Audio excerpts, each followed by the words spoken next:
రాజకీయ నాయకులే కూడా వాళ్ళ సొంత పార్టీలే మన కార్యకర్తలు ఏమంటే జస్ట్ ఒక పలకంజారు తప్ప ఏం చేయరు. కానీ ఈరోజు ఎవరో తెలియకుండా వ్యక్తి కూడా ఈరోజు అక్షర పోయి రెండు ఎకరాల భూమి ఇవ్వటాలు కానీ ఎంతమంది. ఇక్కడ ఒక విషయం అన్న, చాలా మంది ఏమంటున్నారంటే అదంతా కష్టపడి సంపాదించింది కాదు, కొంతమంది యూట్యూబర్లు అంటున్నారు అదంతా బెట్టింగ్ యాప్లు ఇవన్నీ ప్రమోట్ చేశారు. అక్షర సాయి అందరూ ఆన్ కెమెరా తీశారు కానీ ఆఫ్ కెమెరా ఏంటో అక్షర సాయి గురించి ఎవరికి తెలియదని కానీ చాలా మంది క్లెయిమ్ చేస్తున్నారు. నైస్ అన్న నువ్వు కూడా యూట్యూబ్ ఛానల్ కదా, సో నువ్వు అన్న నేను తక్కువ ఆడతావు. నీకు ఎంత ఇన్కమ్ వస్తుంది, రెవెన్యూ వస్తుంది అన్న, నీకు ఎంత కొంత రెవెన్యూ వస్తుంది. నేను ఏమంటారు 1% అన్న పోయే వాళ్ళకి ఇస్తామన్నా. మేము నాటలు చాలా మంది యూట్యూబర్స్ వాళ్ళ వ్యూస్ రావకోసం టీఆర్పీ రావడం కోసం ఎన్నో చేస్తారన్న. అంతే పెద్ద పెద్ద షోస్ కూడా ఎన్నో రాళ్ళు చేసుకొని దాన్ని ఒక 1% ప్రజలకి ఇరన్న. తనకు వచ్చిన దాంట్లో ఇస్తుంటే కూడా మీకు ఏందని నాకు అర్థం కాదు. సో అసలు చేసేవాడిని చేయనియరు.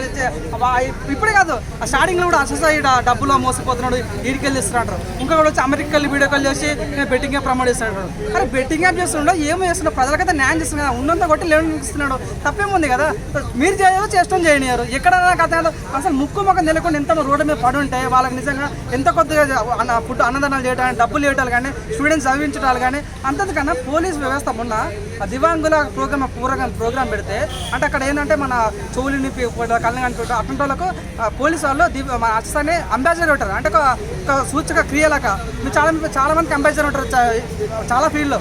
కానీ ఈ రకంగా పెట్టడం అంటే పోలీసు వాళ్ళు అంతా ఆలోచించారు. ప్రతి ఒక్కరు ఆలోచిస్తారు కదా, అచ్చయ్య అంటే ఆలోచించరు కాబట్టి దివ్యాంగులకు తన అంబాసిడర్ ఉన్నారు. సో నిజంగా అటువంటి వ్యక్తిని పట్టుకోండి, నిజంగా ఒక అమ్మాయి వచ్చి 2 కోట్లకు కేసు పెట్టుకుంటే మాకు నమ్మలేకపోతున్నాం. ఏ తప్పు లేకుండా ఒక అమ్మాయి కూడా అంత ధైర్యంతో వచ్చి పోలీస్ స్టేషన్లో కేసు పెట్టాలి కదా. ఎంతో కొంత ఉంటేనే అక్షరసాయితో పరిచయం కానీ ఏదో ఉంటేనే కదా, ఏదో కారణం ఉంటుంది కదా. ఏమనుకుంటున్నారు? Nice question. అంటే చూడండి, అమ్మాయి పేరు నేను చెప్పలే కానీ అమ్మాయి ఉంది. తను ఆల్రెడీ ఇప్పుడు ఒక సినిమాలో హీరోయిన్ అక్షరసాయితో సినిమాలో యాక్ట్ చేస్తుంది.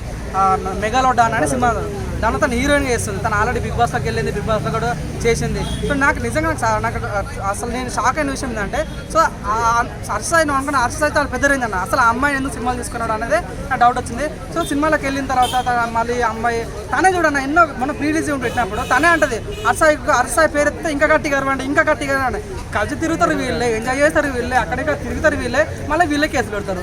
అదే ప్రజలు పిచ్చోళ్ళ, సోషల్ పిచ్చోళ్ళ, అసలు మీరు ఎందుకు ఫ్రెండ్షిప్ చేస్తారో మళ్ళీ ఎందుకు కేసులు పెడతారో ఇది ఇక్కడ కాదు, రాస్తారం నుంచి స్టార్ట్ అయింది. రాస్తారం నుంచి వాళ్ళు తిరుగుతారు, ఎంజాయ్ చేస్తారు. ఎందుకన్నా రాయకరణ్ కానీ జానీ మాస్టర్ అంటే పేరున్న వాళ్ళనే టార్గెట్ చేసి ఇలా చేయడానికి గల కారణం ఏమనుకోవచ్చు? నేను అదే అంటాను కదా, ఎందుకు అలా చేస్తారు? మీరు ఏం ప్రజలకు ఏం నేర్పించాలనుకుంటారు? మీరే తిరుగుతారు, మీరే ఎంజాయ్ చేస్తారు, మీరే ఉంటారు. మళ్ళీ ప్రజలకు వచ్చి మా నర్సింగ్ పోలీస్ స్టేషన్ పోతారు, కేసు పెడతారు, మాకు ఇట్లా అయిందని అంటారు, అత్యాచారం చేస్తారంటారు. అంత నిజంగా ఏం మీరు చూడన్నా అర్షసాయి తప్పు చేస్తుంటే యాజ్ ఏ ఫ్యాన్గా నేను కూడా అర్షసాయిని శిక్షించండి. సో నిజంగా అట్లా మీరు నాకు అనిపిస్తుంది తనపైన శిక్షించండి, అట్లా మీరు ఏ రకంగా చర్యలు తీసుకోండి. కానీ ఒకవేళ అర్షసాయి తప్పు చేయకుంటే నిజంగా ఇది ప్రజలకు నేర్పించాలి. ఏమన్నా పరువు నష్ట దాయం వేయాలి అమ్మాయి పైన. ఎందుకంటే తప్పు చేయకపోయామంటే మాత్రం, ఎందుకంటే చాలా డ్యామేజ్ అయిపోతుంది అర్షసాయి. కాబట్టి ఈ విషయం చాలా జరుగుతుంది. కాబట్టి ఈ విషయం మీరు నాన్న ఈరోజు అర్షసాయికి స్టోరీ పెట్టినా ఏంటంటే డోంట్ బిలీవ్ ఎనీ అలిగేషన్స్. ఎటువంటి అలిగేషన్ నమ్మకండి. 2 కోట్లకి నమ్ముడు అని అంటారు, ఎటువంటి నమ్మకండి. తాటికొండ చిరంజీవి అనే లాయర్ మనకు సపోర్ట్గా ఉన్నాడు, తను వాదిస్తాను అన్న. సో నిజంగా తనకు తప్పు చేసి ఉంటే నేను వేరే వ్యక్తిని చెప్పడం తను పారిపోయేవాడు.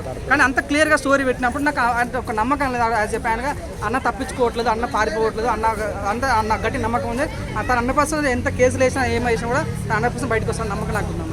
అంటే ఇప్పుడు ఒకవేళ అమ్మాయి వచ్చేసి రాంగ్ కేసు అలిగేషన్ అనేది మోపింది కదా, ఇప్పుడు ఒకవేళ రాంగ్ అని చెప్పేసి వచ్చింది అనుకోండి, ఒకవేళ అమ్మాయి మీద చర్యలు తీసుకుంటారంటారా? సో నేను అదే అంటున్నాను కదా, పరువు నష్ట దాయం ఏంటి దయచేసి చాలా ఎమోషన్ చాలా డ్యామేజ్ అవుతుంది. తన ఫేమ్ ఉన్న సక్సెస్ఫుల్ ఫేమ్లో ఉన్నాడు కాబట్టి తన పైన ఇప్పుడు ఏదైతే మీరు కేసు వేస్తారో తన పైన అటువంటి కేసు వేయాలి. తన పైన పరువు నష్ట దాయం వేయాలి. ఎందుకంటే మనకు పోలీసు వ్యవస్థలు, న్యాయ వ్యవస్థలు ఇటువంటి దయచేసి ఫ్యూచర్. ఎందుకంటే ఇప్పుడు రొటీన్గా అయితేనే ఉన్నాయి. ఇప్పుడు ఇప్పటికీ ఒక 4-5 అట్లనే అవుతూనే ఉన్నాయి. ఫస్ట్ రాజ్తర్ ఉంది, తర్వాత వచ్చేసి జానీ మాస్టర్, తర్వాత అర్షసాయి, ఇంకా తదితరులు ఇంకా మనకి రాకుండా ఇంకా ప్రెస్లోకి రాకముందు ఇంకా చాలా ఉన్నట్టున్నాయి.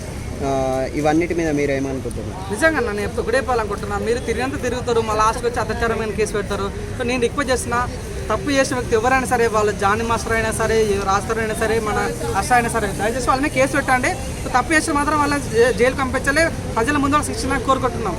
కానీ అట్ ద సేమ్ టైం అక్కడ కోరుకుంటూనే ఒకవేళ తప్పు చేయకుంటే మాత్రం దయచేసి ఎవరైతే వీళ్ళు అలిగేషన్స్ చేస్తారో వీళ్ళ పైన మీద పరువు నష్ట దాయం వేయాలని మనస్ఫూర్తి కోరుకుంటాం. వాళ్ళ పైన కఠిన శిక్షలు తీసుకోవాలి.